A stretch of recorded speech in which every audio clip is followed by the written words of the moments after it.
sí hay personajes polémicos en la historia del Paraguay. Hablamos de Stroessner, de Francia, de Francisco Solano López y de una mujer sin ninguna duda es Elisa Alicia Lynch. Quienes la odian, quienes la aman intensamente, y me encontré ahora con un libro reciente de dos autoras compatriotas jóvenes, quienes son Anaí Soto, historiadora, y Paola Ferraro, socióloga, que explican de una manera clara el contexto de la época y quién fue Madame Lynch. Estamos con las dos. Por un lado está con nosotros acá en estudios Paola Ferraro. Gracias por haber venido, Paola. Muchas gracias, buen día. Y desde Ciudad del Este con Anaí Soto. Anaí, ¿cómo te va? Muy buenos días. Muy buenos días, muchísimas gracias por la invitación. Gracias, muy amable. Bueno, comencemos entonces con Anaí, que está más lejos. Le decía yo a Paola recién, Anaí, que un tema que ustedes tratan ya en el libro y que generó siempre polémica en torno a Elisa Lynch. Antes de López, ¿ella estuvo oficialmente casada o no? ¿Y qué hay acerca de que ella tuvo una vida promiscua, casi prostituta, de la cual se habla mucho? Ustedes abordan esos dos temas en el libro casi al comienzo. ¿Qué ustedes encontraron al respecto? Bueno, con respecto al casamiento, a ver, voy a hacerme un poco más ordenada. La investigación más reciente sobre fuentes primarias de la vida de Madame Lynch es la obra Calumnia de Lilly y Fanning. Ellos lograron indagar tanto en Irlanda como en Francia y en Inglaterra documentación de la vida de Madame Lynch, porque es bastante difícil todavía acceder a comprender a las mujeres del siglo XIX, inclusive del siglo XX, por escribir sus historias, porque hay siempre mucha invisibilidad de las mujeres en las fuentes, ¿verdad? Y Elisa, a pesar de lo importante que llega a ser, no escapa de eso. Con respecto a su casamiento en particular, ellos lograron identificar el documento, el certificado de matrimonio. Ella se casa con Xavier Quatrefages, un cirujano francés del ejército francés, pero llamativamente se casa en Inglaterra. Y si hay alguien militar o de la vida castrense que está escuchando, va a comprender perfectamente lo que digo. Es muy peculiar que un oficial de cualquier cuerpo se case sin pedir permiso a sus autoridades. Y encima él se casa con una extranjera, se casa en territorio extranjero, y nunca llega a declarar el matrimonio. Básicamente para el ejército francés Xavier era soltero, pero para las autoridades inglesas y donde ella llegaba, ella estaba casada. Entonces ese matrimonio de por sí ya le pone a ella en una posición de mucha vulnerabilidad. Yo le voy a dejar a Pau para que después te contextualice. Esa es una de las cuestiones, es una cuestión que le persigue toda su vida, que le persigue inclusive Mariscal López llega a conseguir una negociación contra Quatrefages para que hagan una separación de bienes, para que él no intervenga en la vida de ella. Lo llamativo es que cuando ellos firman estos papeles en París, él ya está casado y con hijos, con una francesa, ¿verdad? Que ella sí aparece en el legajo de él. Con respecto a su vida de cortesana, hay un problema ahí de tiempo. O sea, fundamentalmente hay un problema de tiempo. O sea, ella no tuvo tiempo de tener esa vida que por ejemplo, Héctor Varela le atribuye, una vida de cortesana famosa y muy pudiente en París. No le dio el tiempo porque ella se divorcia o sea, se abandona, en realidad, esa es la palabra correcta, abandona Quatrefages en Argelia, vuelve a París, y ella está solo unos meses en París y muy rápidamente conoce al mariscal. ¿Cómo le conoce? Ahí es donde surge, ¿verdad?, el misterio.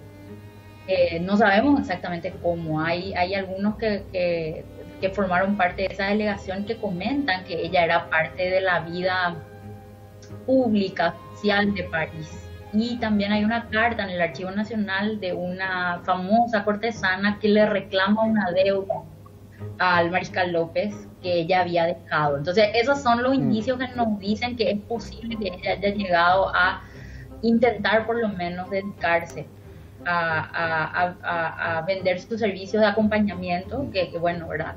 Incluyen la parte sexual, en París, pero no tenemos, o sea, no hay pruebas de que ella se haya dedicado largamente, o sea, y no hay manera, no le dio el tiempo, como dicen Fanny y Milly. Interesante. Y bueno, Madame Lynch, Elisa Lynch, vuelve con López de Europa. ¿Cuál es el Paraguay con el cual se encuentra Madame Lynch? ¿Y qué pasó con la gente? ¿Es cierto que le rechazó una parte de la sociedad? Lo interesante ahí es que la construcción del imaginario colectivo que nosotros tenemos es este Paraguay de progreso, ¿verdad? El proyecto modernizador de López, donde hay un avance tecnológico importante y donde se supera esa imagen proteccionista del doctor Francia, ¿verdad?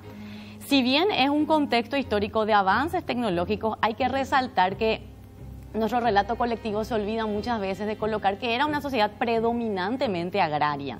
O sea, continúa siendo ese modelo agrarista con fuerte concentración del Estado y obviamente Madame Lynch al llegar representa un, vamos a decir, es una mujer totalmente fuera del contexto, trae una impronta europea y eso vamos a decir, crea como incomodidad, ¿verdad? En los círculos, sobre todo de la élite asuncena, no acostumbrada a codearse, porque también algo interesante es que Paraguay es todavía periférico en relación a sus pares regionales en lo que a contexto de migración europea respecta, ¿verdad? No estamos, por ejemplo, con un nivel alto de migración como se dan en las ciudades de lo que va a ser Brasil, lo que va a ser Argentina, las grandes capitales.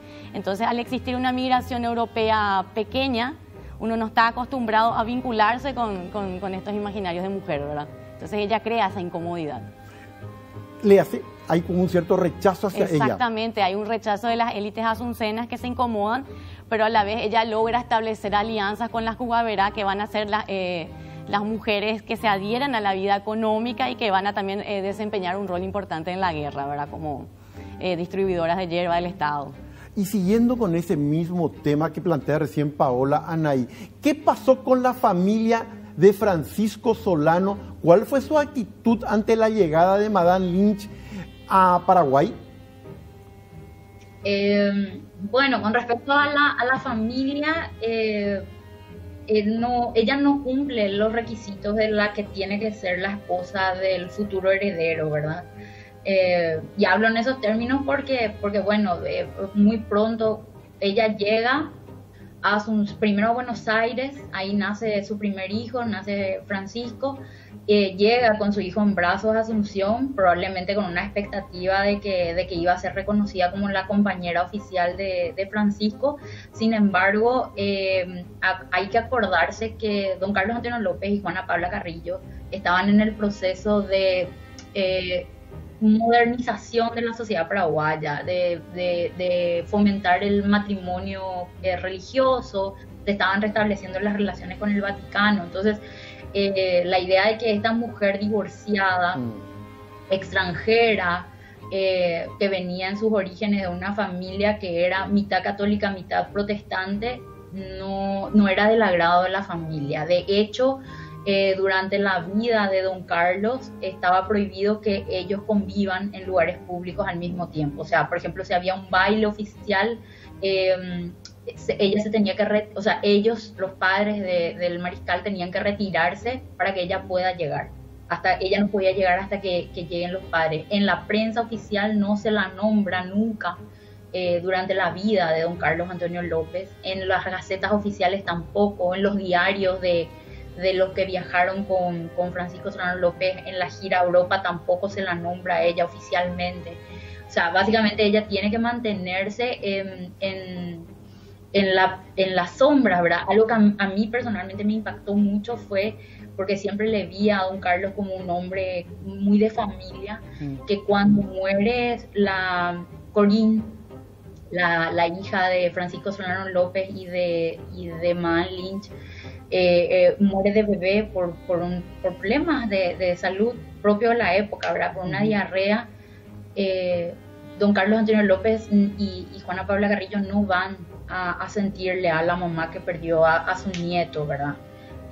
Prácticamente ella, más que al mariscal y uno de sus hermanos, no recibe a nadie de la familia. O sea, es muy fuerte eso, porque estamos hablando de algo muy sensible para una mujer, ¿verdad? Una mujer joven encima, que estaba enterrando a su primer bebé, ¿verdad? Entonces, ese rechazo público, yo creo que también tiene que ver con ese rechazo del que hablaba Pau, de que ella no cumple el parámetro, en cierto sentido, del proyecto político y social que tenían los López para la sociedad paraguaya.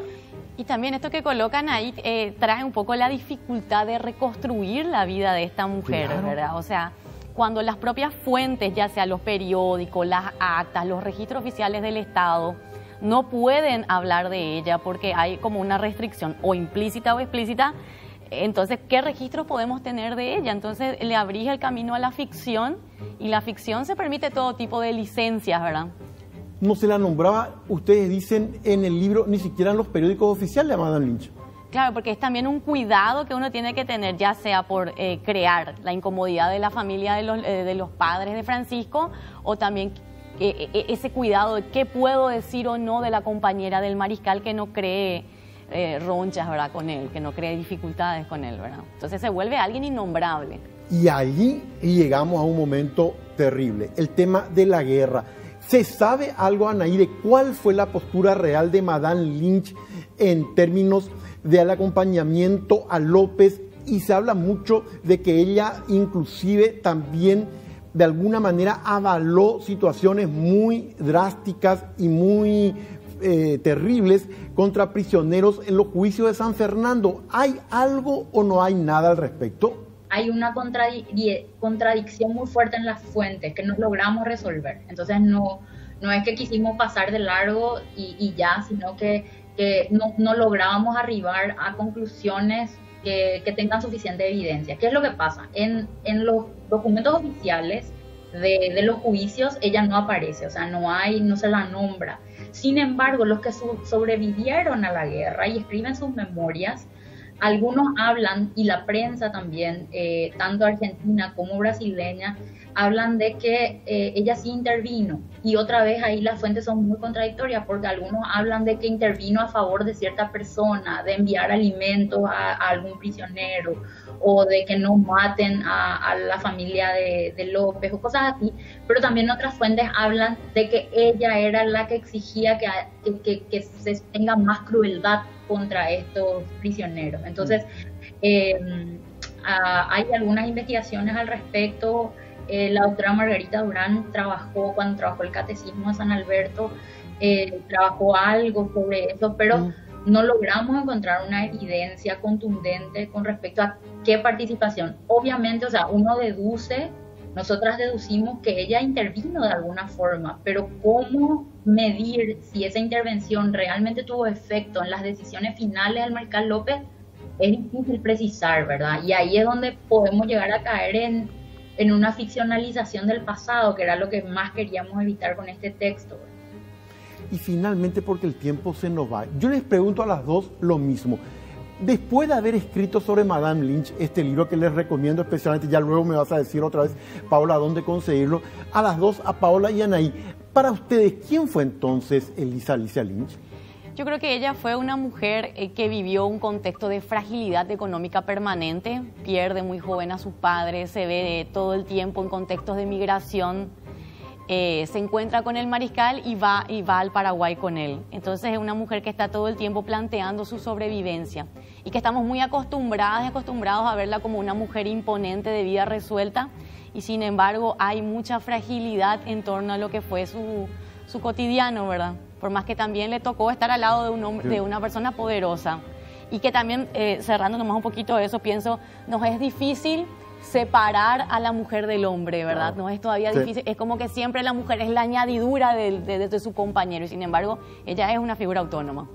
La misma pregunta, Anaí, ¿quién fue entonces o quién es para vos después de este libro Elisa Alicia Lynch? Bueno, yo tengo que confesar ahí que nunca fui una fanática de Madame Lynch, y cuando comenzamos a trabajar esta investigación, para mí, yo descubrí una mujer multifacética. A mí algo que me atrajo mucho de ella, además de lo que planteaba Pau de ser una sobreviviente continua, es también como ella busca estrategias para buscarse la vida, por decir de alguna manera. O sea, me llama mucho la atención esa Elisa emprendedora que llega a Paraguay y pudiendo vivir de arriba, establece toda una red de negocios, de empresas para comprar, vender tierras, comprar y vender objetos de lujo, importar, distribuir.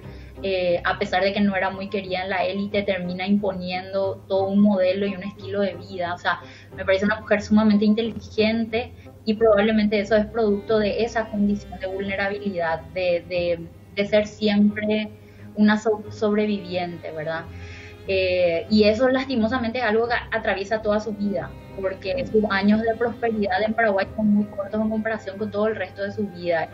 Y todos sabemos que ella termina en París, esperando que en algún momento se le concedan los derechos que ella consideraba legítimos, ¿verdad?, para sus hijos y para ella sobre las propiedades de López. Ella se muere esperando que esos litigios se resuelvan a su favor y a favor de sus hijos. Por eso cuando ella muere, Enrique termina viniendo a Paraguay, a costa inclusive de su matrimonio. Entonces, a mí esa fue la mujer que me atrajo y me pareció sumamente interesante, porque para mí ya no es una extensión de López, ¿verdad? Como dice Pau, descubrimos una mujer polifacética y con personalidad propia y con entidad propia. Anaí, Pau, muchas felicidades por el libro. Lo leí en una sola noche. Recomiendo especialmente para tener esta visión que ustedes nos dan, como lo hicieron en esta entrevista, con las luces y las sombras de López. Muchas gracias, Anaí, desde Ciudad del Este. Pau, muchas gracias aquí en Asunción. Por un lado, Anaí es historiadora, vos, Paola, sos realmente socióloga también, sí, colega.